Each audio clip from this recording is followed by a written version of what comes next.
The best advice that nobody ever gave me would have been like, listen, dude, your brother died how many years ago? I think it's time that you get on with your life, or get over it, or go to counseling, or your dad wasn't around much when you were a kid. Yeah, well, you're fucking 20-something years old. I think you probably need to either talk to somebody, talk about your feelings, and get over it. You know what I mean? Like, you're this or that in life. You gotta get over it. You've gotta, you broke up with your fucking girlfriend that was the love of your life 2 years ago, and, you're feeling some type of way about it. Well, you got to get over it. I mean, you've got to move on with your life. Time waits for nobody. You got to get over it. You cannot spend your life looking backwards at things and going, oh, what if? Because guess what? What if and all of that shit didn't happen? This happened. This shit is fucking real. This is what the fuck is going on. This is fucking reality right now. We're not living in a fucking Dawson's Creek fucking television show simulation. You know what I mean? Like, you need to be like focused and forward. You need to not just survive, but you need to thrive in your environment that you're in. I'm not saying that you can't take a specific period to grieve about stuff and feel whatever you need to feel, but you need to fucking work it out and not dwell on it. And you definitely don't need to fill it with empty fucking feelings with drugs and stuff like that just to put a band-aid on this shit. You know what I mean? Like, that's the worst thing in the world that anybody could do. I don't want people to like me. I don't want to be liked. I want to like myself. You know what I mean? I don't want people to be proud of me. I don't care who's proud of me. I want to be proud of me, at the end of the day. I want to live. I don't want to just be alive. I want to live.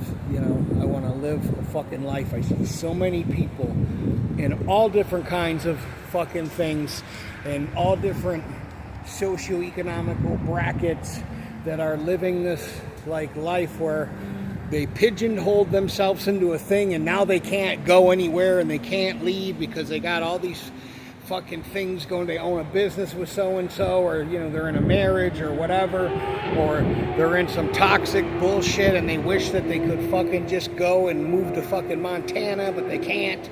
Well, you know what? You need to do, at the end of the day, what I was just telling somebody. You need to do what's best for you and what's best for your kids. If this marriage thing ain't working out and it's abusive and there's cheating and there's fucking domestic violence, God, pretty sure understands, okay? You can bounce out of it. Or if it's just a relationship, don't be afraid to move forward on shit. One day I just woke up and I said, you're in a relationship. She's not. You know what I mean? You're somebody she has sex with. To you, vice versa. You're somebody that you're in love with her. She's not. You know what I mean? She's basically like a fucking roommate that you have sex with, and that's it. That's what's going on here. You have to sometimes, look at things and just really be business-like and not heart-like, and go, you know what?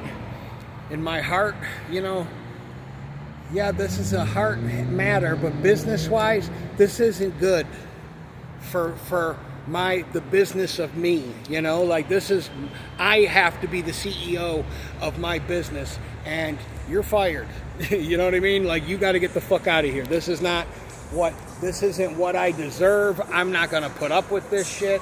This went on way too long. Whatever the story is. And I was just talking to my ex's stepmom last night, and I said, well, her, whatever, I'm not going to get into her situation, but same situation that we've been through already is going on in another situation. I'll just say that. Well, no duh.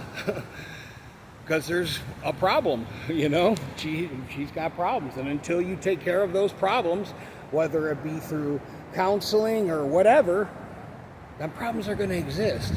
I mean, that's what happens. And then you die. You die before your time, you know. So I just look at things and go, you know, like, all you would have to do, and this is what stops people from like accepting Jesus into their hearts and into their lives. Pride. Those two little words, I'm sorry. You know what I mean? When somebody can't say that, you know, you'll find that, you know, listen, early on in your relationship, find that that's one thing. Maybe, I don't know what's going to happen in the future with whatever. I'm not looking at, you know, but I want to see the next person, how quick they are to say, I was wrong. I take ownership and accountability over shit, blah, blah, blah, blah, blah, blah. You know, I allowed, the reason why I'm in this fucking situation is not because of her, it's because I allowed this shit. And I only got there to realize that shit because of the amount of work I did on myself and the amount of prayer and the amount that God has shown me where I could have, you know, did a little bit better, you know. Or I would say, oh, she broke my heart, she was a whore, blah, blah, blah, blah. She did all this. Listen, at the end of the day, you're an adult. It takes two to tango. You're just as fucking culpable as her, if not even more so in God's eyes. You're the man. You should have never, whether she had a place to go or not is irrelevant. You should have never allowed that shit to go on. You know what I mean? And now you are where you're at, and it's taken almost 2 fucking years. I'm in a way better spot, you know, professionally, financially, and all that other stuff. But, you know, it's just crazy to think that somebody that you spent whatever time with, you can't even say those fucking little words. That's why I had to fucking remove, you know, I got rid of my Facebook, you know, like I don't need to see pictures of you and me and da da da da da, and you know, all that stuff, you know. And you know, God, if God wanted, you know, I have to come down to this, if God wanted us to be together, we would be together. But more importantly, with all that notebook, hopeless romantic sucker shit that I am, you know, when I stopped being a fool for her, you know, the most important thing isn't the love story and the fucking Disney ending. It's, you know, I could handle if I just knew that you weren't gonna die young and that you were gonna get your shit together, and that even if you'd moved on with somebody that, you know, I would be way more happy, okay, and way more whatever with everything if she found somebody that had money and he was successful and he was a fucking go-getter. I'd go, good, and that she got her shit together and da da da da, and she was posting videos on here about her sobriety and whatever. I might not be watching them and watching them hug and kiss and stuff, but I would be way more okay with that than what I have seen, you know. And just tell people, man, you know, if you have been through and you are going through something like that, substance abuse, and you cannot, because I was hopeless, helpless, there was no hope for me. I was on the, very shortly I was going to kill myself, and I just said, I'm just going to reach out to God and just let him know, God, I mean, I'm not even really like praying to him in a way where I'm like being dramatic.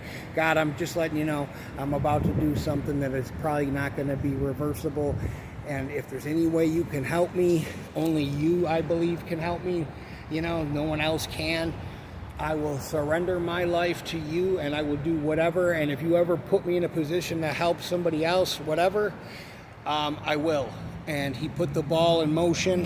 4 hours later, the police were knocking on my door for shit that I didn't even do, taking me to jail, where I started the process of detoxing, and I knew instantly when they put the handcuffs on me that God has a sense of humor. I was like, damn it. I was really hoping on like going to a place in Malibu with sushi where they put the clay on your face and you put cucumbers on your eyes and all of that shit like they show on TV.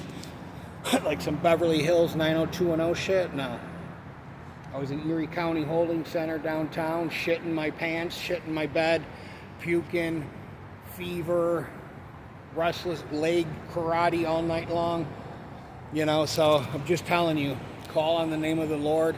Those who call on the name of the Lord shall be saved. It says that in the Bible. If you believe it, do it. If you have too much pride, well, just wait and see, you know, what else is going to come your way. Maybe you could watch some Tai Bo videos and, you know, Rachel Ray at like 9 a.m. every morning and see how that's been working for you. And like squeezing your own orange juice.